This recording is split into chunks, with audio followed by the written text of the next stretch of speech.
unos minutos vamos a hacer un contacto vía telefónica con el alcalde de Zaruma, que en este momento está viviendo una emergencia complicada luego de que vimos en imágenes enviadas a través de WhatsApp. Ahí están las imágenes, vimos cómo se hundió una casa en Zaruma, que nos devela que tal vez se siguen produciendo actividades de tipo minero ilegal, y lo cual ha provocado el hundimiento de una casa en pleno Zaruma. Miren eso, es realmente impresionante lo que sucede, el riesgo en el que está la población y la emergencia que se ha producido en este momento en esta ciudad. Allí lo vemos. Vamos a contactar a través del número que me diste, Prisi. ¿Sí? Ah, ok, aquí tenemos otro número. Vamos a hacer un contacto vía telefónica para hacerlo más rápido y poder tener la reacción de Yancy López, alcalde de Zaruma, quien nos va a contar cómo está la situación en este momento.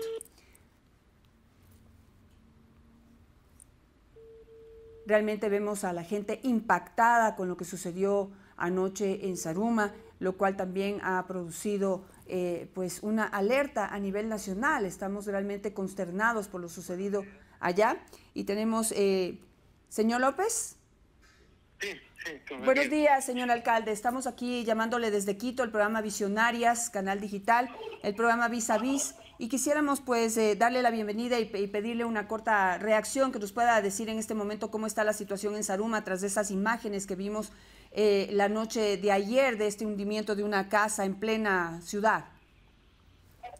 Realmente toda la ciudad de Zaruma consternada por lo que está sucediendo, sumamente preocupados por esta situación que se presentó el día de ayer. Como alcalde y como administración municipal hemos actuado de forma inmediata en lo que podíamos evacuar a las personas, precautelar la vida frente a esta situación. La situación es sumamente crítica, tenemos un hundimiento con una casa afectada totalmente y una casa ya parcialmente afectada. Igualmente se ha procedido a evacuar todas las zonas aledañas, cerca de 3 calles cercanas fueron ya evacuadas para justamente precautelar la vida de las personas. Estamos en comunicación permanente con la Secretaría de Riesgos, igualmente los diferentes ministerios han hecho ya presentes para poder abordar la problemática y buscar una solución definitiva. La remediación es la única solución que Zaruma necesita en este momento para precautelar la vida de todos.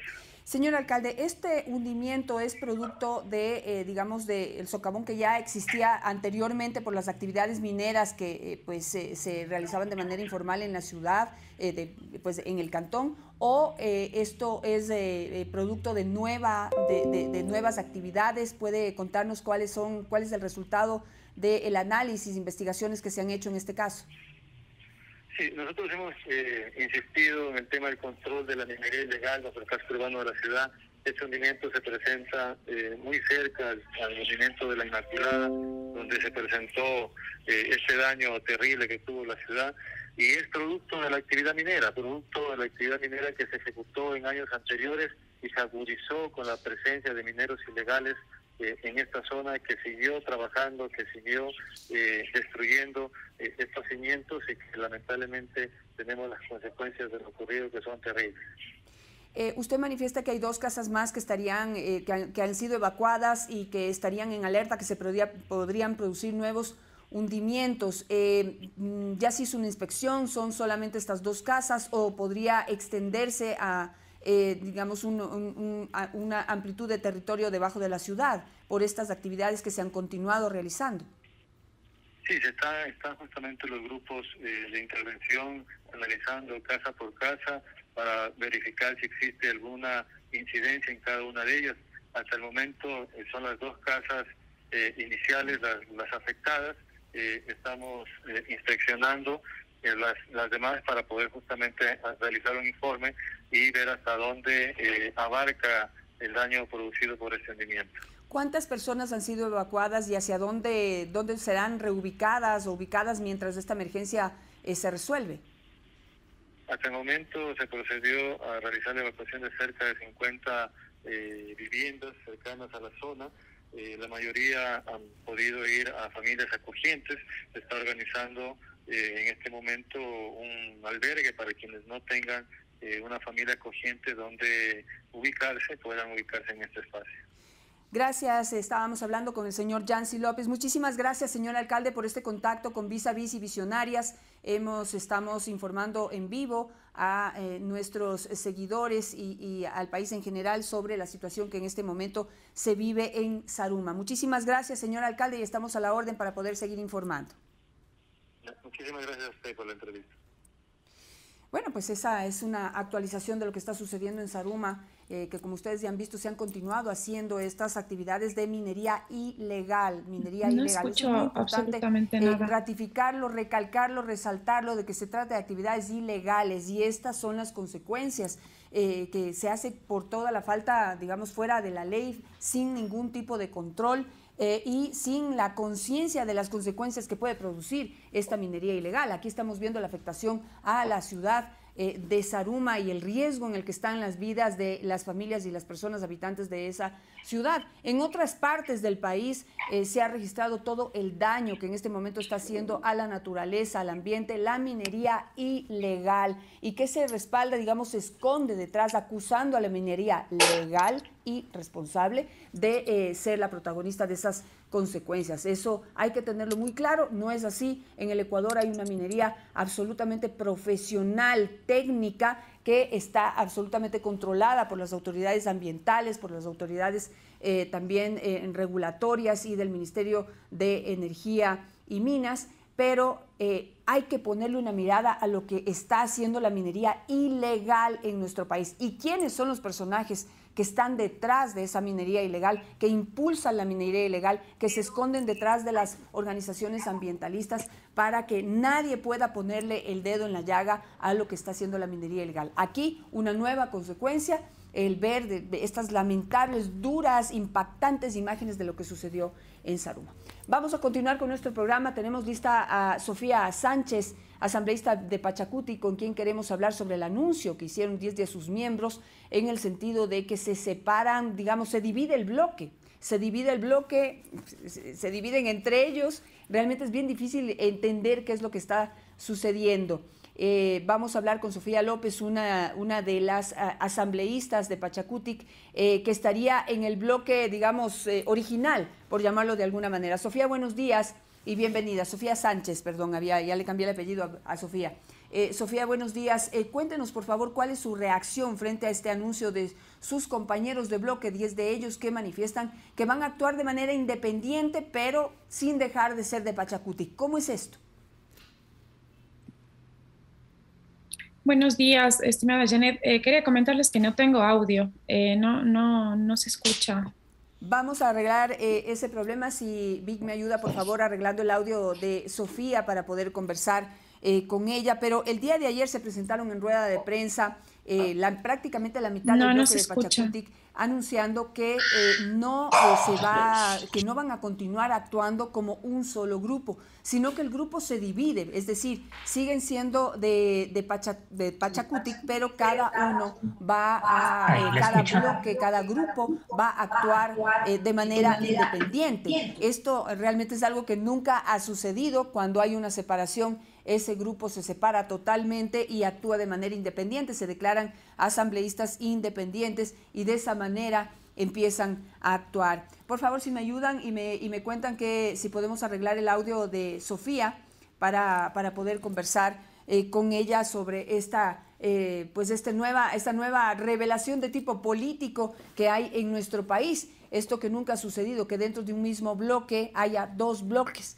Es decir, que siguen siendo de Pachacutic, pero cada uno va a actuar de manera independiente. ¿Me confirma, Sofía, si ya nos escucha? ¿Ya nos escucha, Sofía?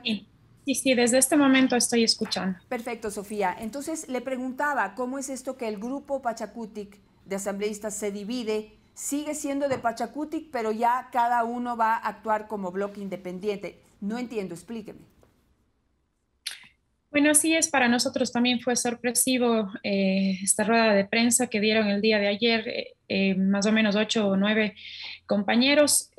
Sin duda alguna es algo, como usted dice, que no ha sucedido antes. Nosotros tenemos un jefe de bloque, tenemos los coordinadores nacionales y a ellos nos debemos, recibimos directrices de ellos más allá de criterios y posiciones personales que nosotros tengamos, y ellos tendrán que hacer lo mismo, porque caso contrario no estarían dentro de las líneas que se dan y las directrices que da el movimiento. ¿Qué es digamos, el grupo lo que dijo ayer en rueda de prensa es que prácticamente no van a legislar de la mano del gobierno? Están acusando, digamos, a esta otra facción del bloque y a la cúpula del bloque de Pachacutic de estar trabajando de alguna manera de la mano con el gobierno para poder aprobar proyectos o para poder pasar las iniciativas. Creo que el problema, y usted confírmeme, surge a raíz de la posición que se toma por la reforma tributaria que finalmente entró en vigencia por el Ministerio de la Ley. Bueno, si en el caso de esta normativa, como usted dice, que pasó por el Ministerio de la Ley, más bien yo diría que ahí es una responsabilidad de la bancada del correísmo. Ellos fueron con sus votos de abstención, los cuales permitieron que esto suceda así. Nosotros hemos tenido ciertas posiciones, no solo con esta aprobación de esta normativa, sino con otras, algunas veces votando con el bloque yo diría del Ejecutivo, otras veces también con el bloque del correísmo. Justamente en la última sesión hubieron 4 votaciones, las cuales estuvimos de acuerdo con el bloque de UNES. Yo creo que en el legislativo siempre habrán diversas posiciones de acuerdo a los temas que se traten, y no se podría acusar de acuerdos con el gobierno. Más bien nosotros hemos tomado una postura firme con los temas que se han tratado, y la idea es que el bloque actúe en una forma unificada. Nosotros esperamos que ellos puedan conversar con el coordinador nacional y asumir la responsabilidad de las declaraciones que han dado, porque no pueden haber dos bloques dentro de una misma bancada que actúan en una forma distinta. Sofía, sí, ¿de dónde sacan esa posición, esa acusación que están haciendo prácticamente, que ya la hicieron pública, de que hay una facción, habría, digamos, una facción mayoritaria del bloque de Pachacutic que estaría trabajando de la mano con el gobierno? ¿De dónde sacan eso? ¿Cuál es su interpretación? Bueno, ellos han asumido esa posición no solo desde el tema de la ley que entró por el Ministerio de la Ley. Hubieron varios temas también. Por ejemplo, el tema Pandora Papers ha sido uno de los que ha generado bastante polémica. Yo he tenido ahí mi posición firme, apegada a derecho, apegada a la normativa, y no por eso estoy cogobernando. Más bien, el informe no tenía un sustento legal que valide las recomendaciones a las cuales se llegaron. No por eso estoy defendiendo al presidente, más bien yo estoy defendiendo la legalidad de cómo se dio el procedimiento. Entonces han pasado, yo creo que distintas etapas, distintos procesos que se han presentado dentro del legislativo, donde hemos tenido distintas posiciones, pero siempre asumiendo estas directrices, las cuales nos han dado el coordinador nacional y nuestro jefe de bloque, Rafael Lucero, a quienes nos debemos. No pueden haber 2 bancadas dentro de un mismo movimiento. Yo creería que esto se tiene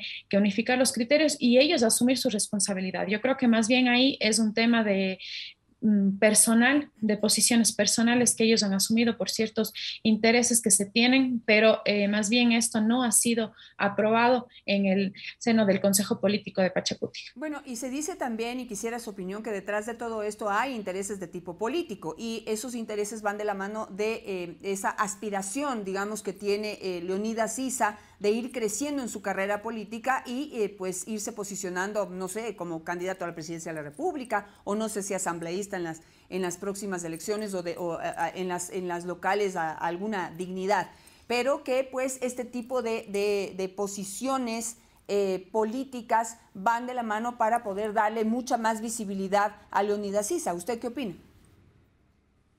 Bueno, es público que estos 8 o 9 asambleístas han tenido el respaldo de Leonidas Issa, y nosotros hemos sido criticados por él. Podría ser esa una apreciación, y yo diría que si es que ellos están juzgando a ciertos compañeros de estar del lado del gobierno, yo diría entonces ellos están del lado del correísmo, porque todas las votaciones lo han hecho con ellos, incluso en el tema de nuestra Comisión de Derechos Humanos también hubo una posición sumamente clara con intereses que tenía la bancada de UNES. Entonces yo creería que no se puede juzgar de acuerdo a estas votaciones un apego a una bancada u otra, sino más bien tenemos que asumir la responsabilidad y decir claramente por qué estamos asumiendo esta posición, al menos en el caso de ellos. Bueno, se ha visibilizado claramente que hay pugnas al interior de uno de los bloques más grandes de la Asamblea Nacional, que es el bloque de Pachacutic, que tiene a la cabeza de la Asamblea Nacional a Guadalupe Llori, que es pues miembro de la organización. No sé, tengo esta sensación de que, voy a decir algo con todo respeto, pero lo tengo que decir así, parece que les quedó grande esta gran posibilidad de ser un bloque que se luzca dentro de la Asamblea Nacional, que realmente trabaje por los intereses de los ecuatorianos, por los intereses de los grupos sociales, de los grupos indígenas, de las distintas organizaciones. Pero en la práctica lo que vemos son divisiones y posturas con intereses particulares de determinada facción del movimiento y pues de también ciertos personajes de la CONAIE. ¿Qué me respondería usted? Vuelvo y lo repito, lo digo con respeto, pero eso es lo que se ve. Bueno, es claro, es público que hay ciertos intereses particulares, como usted lo ha mencionado, yo comparto también eso, no estamos todos remando para el mismo lado. Es histórico que una mujer amazónica, una mujer que venga del sector indígena haya asumido la presidencia de la Asamblea y nosotros tenemos que apoyar. Siempre lo dije, es para nosotros sumamente importante que ella esté al frente del primer poder que tiene el Estado, que es la Asamblea Nacional, y no todos estamos apoyando esta posición a nuestra compañera. Nosotros más bien deberíamos sumarnos y hacer que el trabajo legislativo tenga frutos positivos, no solo para este sector, sino más bien para todo el país. Entonces, siempre hubo, yo diría, ese celo, más bien ahora lo que está haciendo es reflejándose al público, todos conozcan, pero no todos. Nosotros estamos apoyando a nuestra presidenta, nosotros estamos apoyando a la gestión que ella está realizando, a un trabajo bastante fuerte, una responsabilidad sumamente grande, pero yo creería que nosotros estamos poniendo el hombro para sacar adelante el poder del Estado, pero no es la posición de todos los compañeros. Bueno, ahora van a salir de vacancia y quizá tengan este tiempo para un poco enfriar cabeza y tal vez conversar y negociar y volver a unificar el bloque. Pero si eso no sucede, ¿cómo van a hacer esas votaciones? Es decir, vamos a tener un grupo que votará con el correísmo y otro grupo que, no sé, votará de manera más independiente o conveniente dependiendo de lo que, pues, del resultado de los proyectos. Sí, realmente este tiempo, esta vacancia, esperamos que lo que usted acaba de mencionar suceda. Yo hago un llamado a la unidad, eso siempre va a ser lo más importante para el movimiento y sobre todo para las personas a las cuales nosotros estamos representando. Caso contrario, si es que ellos no asumen esta posición, esta postura de unificar, de trabajar unidos, pues ellos votarán de una manera, yo diría, aislada de todas las decisiones que se toman en coordinación con el jefe de bancada. Para eso nosotros tenemos un jefe de bancada. Además de esto, comentarles que Marlon Santi, el coordinador nacional, ha convocado a un consejo político ampliado, me parece que se ha de dar en estos días para que ellos sean quienes decidan el futuro. Nosotros hemos sido orgánicos, no es una decisión que se toma con una persona al frente que da órdenes, sino más bien unas decisiones que se toman en conjunto con todos los coordinadores a nivel nacional. Entonces esperamos que exista esta reunión y en base a eso poder actuar y ver qué resoluciones se toman ya a la interna del movimiento. Estaremos pendientes entonces de esta reunión que usted anuncia hoy aquí en Vis a Vis y en el canal digital Visionarias para poder ver en qué quedan, si logran resolver este problema, que ojalá sea solo momentáneo o pues que nos vislumbre una división de uno de los bloques más grandes de la Asamblea Nacional y veríamos qué es lo que pasa. Se fortalecería el bloque de UNES, el bloque de oposición, qué es lo que pasará. Realmente vamos a estar muy pendientes. Gracias, Sofía Sánchez, asambleísta por Pachacutic, por estar esta mañana con nosotros. Gracias a ustedes, un gusto.